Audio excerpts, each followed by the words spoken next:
Support comes from the Missouri Forest Products Association, committed to conservation and careful management of the state's forests to make them more resilient and better habitats for wildlife. ChooseWood.com. St. Louis Public Radio's The Gateway gives you the day's news first thing every weekday morning. From the ever-evolving relationship between St. Louis City and County to developments in the Missouri and Illinois state capitals and reports from our correspondents in Rolla and the Metro East. We put it all in a roughly 10-minute package with clarity and context. Download The Gateway wherever you get podcasts. From St. Louis Public Radio. This is St. Louis on the Air. This conversation comes up a lot. I don't think one has to be gay in order to direct or conduct an opera about an iconic gay civil rights activist. Mm-hmm. And Stuart Wallace is straight, the composer. Is it okay is Stuart Wallace allowed to write this show? Is he allowed to do this? Or, was it okay for Sean Penn to do it? Of course it is. I don't think that we need to be that territorial about it. I'm Sarah Fensky.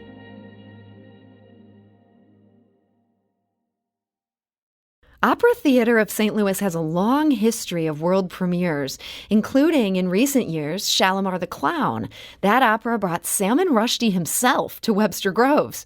More recently, Fire Shut Up in My Bones went from its St. Louis premiere to the Metropolitan Opera in New York City, the first opera by a Black composer ever to be performed by the Met.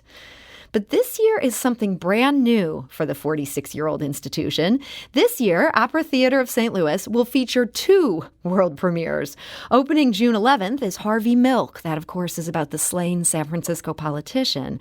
And just 1 week before, on June 4th, is the premiere of Awakenings. This is a show about a real-life pandemic, one that features some gorgeous music.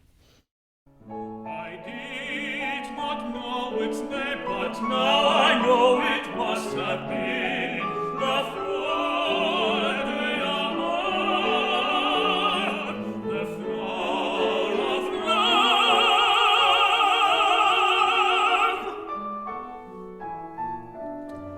For many years I looked for it again, but never found it until now. And that is from a workshop version of the new opera Awakenings. It's one of 2 operas making their world premiere at Opera Theater of St. Louis this spring. And joining us now is the company's artistic director, James Robinson, who also happens to be directing both of these shows. James, welcome. Thank you so much. Happy to be here. So, James, 1 world premiere seems like a heavy lift. You've done that before. 2 in 1 season, opening within a week of each other. Did you ever imagine this would be on your plate? No, but it looked good at the time, so we figured it would be a great way. Actually, no, we're really excited because it's a good way to come back to the theater after not being at our home in Webster Groves for 2 years, for 2 seasons. So this is great. I should also say I'm not taking on this Herculean feat by myself. I am directing the world premiere of Awakenings, but I'm co-directing Harvey Milk with the wonderful director and choreographer Sean Curran. Yeah, it still feels like a lot of work. It's a lot of work. I don't even understand how you're here right now. I mean, I asked you to come. I desperately wanted you to come, but I'm like, doesn't he have 2 different rehearsals to be at right now? Or is it hard to sort of go back and forth between these 2 very different shows? Well, it's interesting. We had planned to do Awakenings, I think, in 2020, and I had done a lot of prep work on it already. So it was already in my head, and we had worked out the designs, we'd worked out everything. And having done all of that preliminary work a couple of years ago, it was really good because now, when I'm in rehearsals, it's like, oh yeah, I remember how we were going to do this. Okay, so you can kind of step in. Absolutely, and it's much easier that way. And then with Harvey Milk, we were going to do it last year, and then we kicked it into this season, and that's the one that I think is maybe a little more of a challenge, just because it's a very big piece. Yeah, so tell us a bit about this opera. I understand it is a world premiere, but it is also based on something that premiered back in 1995 in Houston. Correct. It was the world premiere of Harvey Milk was at the Houston Grand Opera, and then it went on to the San Francisco Opera and the New York City Opera. And it was a sprawling 3-act version of Stuart Wallace and Michael Corey's opera. And it had not been performed since 1995. I was a big fan of the piece. I thought there was something very exciting about it, and very. You got to see it back in 1995. I did. I saw it at New York City Opera in 95 or 96, whenever it was done there. And I was very struck by it, but I also thought, okay, this is a lot of opera. And over the years, I had gotten to know Stuart Wallace, and he expressed interest in creating a brand new version of Harvey Milk, something that reduced it a bit. They wanted to reimagine it and get it down to a 2-act version as opposed to a big 3-act version. We had history with that at Opera Theater. There was an opera that we did a few years ago called The Grapes of Wrath by Ricky Ian Gordon, and that was an original. Originally, it was done in a big 3-act version, almost 4 hours long. And and then we asked Ricky if he might have a second look at it and create a 2-act version. So we're used to doing that. We like to give composers a second chance to do that. So that's what the world premiere of Harvey Milk is. So it's the world premiere of a new version. So that is very exciting, and I feel like this story has only. People have talked so much about the Harvey Milk story in recent years. There's been, I think, a couple of films. Do you feel like this adds that maybe the opera can change a little bit because so many more people are so familiar with this source material? I think so. The film that was done by Gus Van Sant and had Sean Penn in it was very, very famous and widely seen. There are a couple of documentaries out there about Harvey Milk. And I think these days it's interesting watching a younger generation look at Harvey Milk and ask questions. Who is Harvey Milk? Why was he important? What does it mean to us now? And I think that's why it's quite relevant. Yeah. And I understand that both of you co-directors as well as the conductor, these are all members of the LGBTQ community. Correct. Was that important? Yes. I don't think one has to be gay in order to direct or conduct an opera about an iconic gay civil rights activist. And Stuart Wallace is straight, the composer. And it's funny these days, people asking all these questions. Well, is it okay is Stuart Wallace allowed to write this show? Is he allowed to do this? Or, I think, I even had a conversation a few weeks ago with somebody who said, who was talking about the film and said, well, was it okay for Sean Penn to do it? And I was like, of course it is. And of course it was, if we didn't have Stuart Wallace creating an opera about Harvey Milk, well, who else would do it? You don't have queasiness about that. I don't. And I don't at all. And this conversation comes up a lot. And I don't think that we need to be that territorial about it. Particularly, we're all really trying to understand each other. And I think we're stronger together as opposed to kind of separating and going into our own camps to, like only doing the straight opera, only doing the gay opera, or whatever it is. Yeah. This is an opera that would work for any opera fan. Absolutely. And the thing about it is,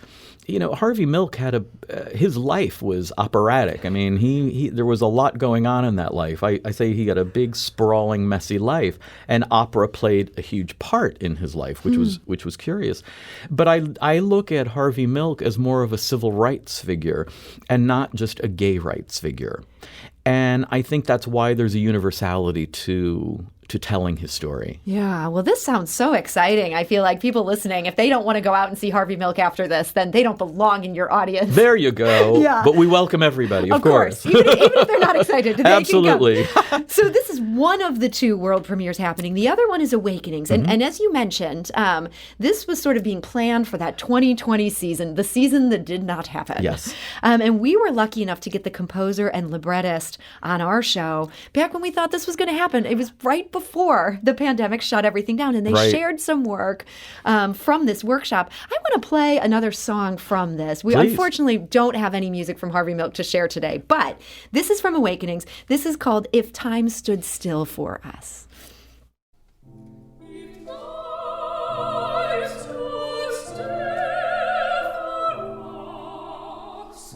What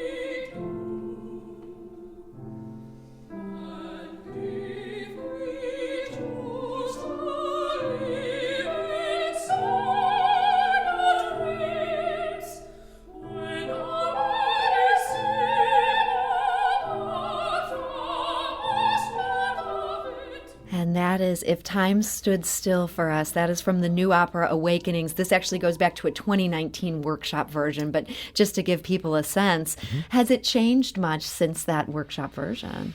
Well, I don't know whether it's changed much. Tobias created the score, and we were all very much looking forward to it. So we were all, ready to go with it. I don't think the score has changed so much as we have all changed. Yes, and this is a very timely. It is a very show. timely, and we didn't plan it this way. But the jumping off point for this story is that there was a pandemic about 100 years ago where people were afflicted with a disease that put them into a state of sleeping.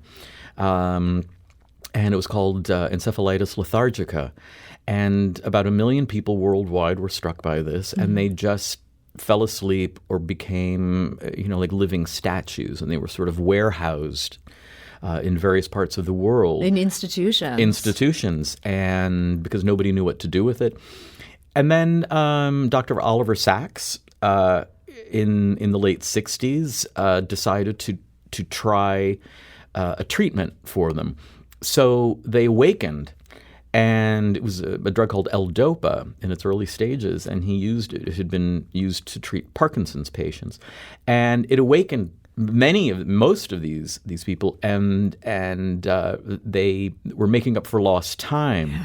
And it's a really beautiful story. I mean, the whole pandemic thing is it's incidental. It's not like we're telling a story of a pandemic. But it sort of puts everything in motion. Sure does. Yeah. Yeah. And but then, of course, he displayed this incredible love and sensitivity towards his patients. But then the problem is the L-Dopa ultimately failed. Yeah. And the question in the opera, what do you do after you've experienced life like this for a while? These patients came alive, and they started living their lives again, only to go back to sleep. Yeah. And it's crushing. It's crushing, and it's beautiful. And it is an optimistic piece, believe it or not, because what Oliver Sacks did led to so many advances in science and medicine, and I think that it's a very touching, beautiful piece. I think Tobias has written some of his best music. It's so lovely. It really is. Yeah, it really is. And it seems very approachable for people who maybe aren't ready for modern operas that sound so avant-garde. Oh, absolutely. I mean, I think it has humor in it. The music is very approachable. It's very lush. The cast is absolutely phenomenal. I mean, I think it's... I like to say, I love all of my children equally, but I'm particularly fond of this cast for Awakenings. It's really great. And we should mention, I bet there's some people listening who are thinking, this kind of reminds me of a Robin Williams movie I saw back in the day. Absolutely. There was a movie with Robert De Niro and Robin Williams, I think directed by Penny Marshall, that was based on Oliver Sacks' book, Awakenings. And there are many similarities, but there are also differences. Sure. And the other thing that we all feel like we now have a personal connection to Oliver Sacks because Tobias Picker, the composer, actually knew Oliver Sacks quite well. And he wanted Tobias and his husband to write this opera. Absolutely, and they did. And unfortunately, Oliver Sacks died just a few weeks before we had decided on commissioning this piece. So there's a heartbreaker right there. There is, but there's something, and Oliver Sacks has this huge following, and I think he's a larger than life figure, and he has a very significant role, obviously, in this opera, and Jarrett Porter, who was playing Oliver Sacks, is such a dynamic young singer. We're really thrilled that he's with us. So these are two such exciting shows you're going to have. Now I'm sold on both of these. So the last world premiere, I believe it was the last world premiere, Fire Shut Up in My Bones, Correct. was such a smash in St. Louis. It then went to the Met. You actually directed it at the Met. Right. That's huge. Well, yes. I mean, I was very surprised when Peter Gelb at the Metropolitan Opera asked if he could take on Fire Shut Up in My Bones.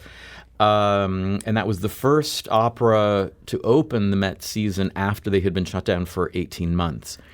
And it was a really big deal. Yeah. I love the fact that it was an opera that we commissioned and presented here at Opera Theater of St. Louis, Terence's second opera.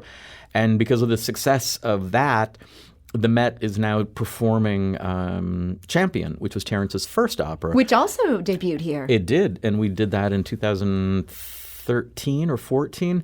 So I'll be doing that production at the Metropolitan Opera in April of 23. So that's so exciting. People can see these shows in St. Louis, and then everybody else has to clamor to see them in New York. We're the trailblazers here. So do you think for either of these two shows that you're debuting this year, do you see either Awakenings or Harvey Milk maybe has that kind of trajectory in its future? It could end up in New York. Absolutely. I think that we have such a strong reputation for creating works that go on to many other theaters. So even if, Awakenings or Harvey Milk doesn't necessarily go on to the Met, there are other theaters out there that It will play again. It will play again. It will play again. And we're always so thrilled that we're able to give birth to these pieces, and also that we give opportunities to composers like Stuart Wallace, give him a second chance to have, look at Harvey Milk, reimagine it, and then we will perform it, and that's very exciting for us. And so for all of us who are big fans of Opera Theater of St. Louis, it's so exciting that you guys are back in the Loretto Hilton Center this year. It has been a long time. Last year's season, it was so great that opera went on, even with these sort of scary conditions. You guys had to do it outside, and boy, did that add some complications. Yes. I was there on a night that was too hot. I was there on a night that was too cold. I know. Those are things that we don't normally contend with. Usually we get tornado warnings, but we all stay in the theater and everything's fine.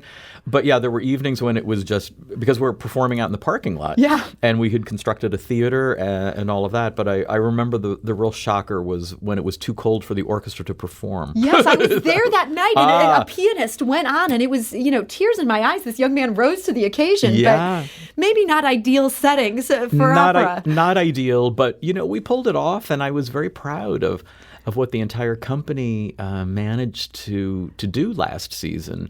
And even last season, we did 3 world premieres and, a very, very rarely performed opera by William Grant Still, who is, one of the great African-American composers. So, I think that was a very Opera Theater of St. Louis season last year, and this is a very Opera Theater of St. Louis season this year. And do you feel like after what you went through last year, mounting operas in a parking lot, that in some ways this year, even with these 2 major world premieres, this year is kind of a piece of cake? I wouldn't say piece of cake, just because we're also presenting Carmen and the Magic Flute. So Carmen is a wonderful piece, obviously, but it's a big piece. Yeah. So this is quite an ambitious season. We're so thrilled to be working with our partners, the St. Louis Symphony. They're the most extraordinary collaborators, and we're very lucky to have them. And we're all just, very excited to be back in the theater, have a roof over our heads. Yes. I'm really thrilled at what we're taking on. It's so exciting, and it all starts so soon. That season kicks off not this weekend, next weekend. You guys ready? We are ready. We're going to open with Carmen and then follow it up with Magic Flute and then 2 world premieres. Well, so there is information on how to get tickets, get in on these shows, see them before you'd have to travel to New York to see them or other opera companies around the world. We have details at stlonair.show, or you can go to opera-stl.org. And again, that season kicks off on May 21st. James Robinson, thank you so much for joining us. My great pleasure. Thank you.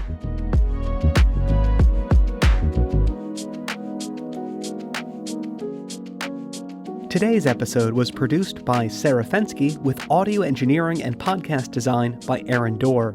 Our executive producer is Alex Hoyer. St. Louis on the Air is a production of St. Louis Public Radio. Understanding starts here. Do you find yourself regularly listening to episodes of St. Louis on the Air? Suggest us to a friend you think might enjoy our conversations. And leave us a review and rating on Apple Podcasts on the App Store. It's the simplest way to help people discover our show. Thanks. St. Louis Public Radio is a member-supported service of the University of Missouri St. Louis.